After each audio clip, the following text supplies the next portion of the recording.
चलो बच्चों, आज हम ABCD सीखेंगे, लेकिन फनी साउंड के साथ। तैयार हो? चलिए शुरू करते हैं।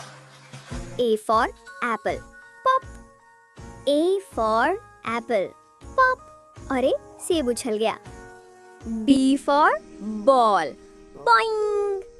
B for ball, boing. ये तो रुक ही नहीं रही। C for cat, म्याओ, लेकिन मजेदार। C for cat, म्याओ। ओ वाह, कितनी नटखट बिल्ली है। D for dog, woof woof.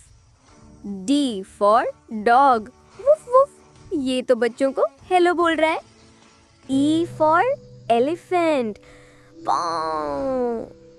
E for elephant, पाँव। ओहो, कमरा हिल गया।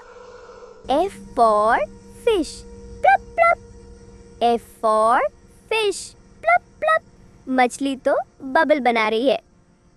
G for goat, मैं। G for goat, मैं।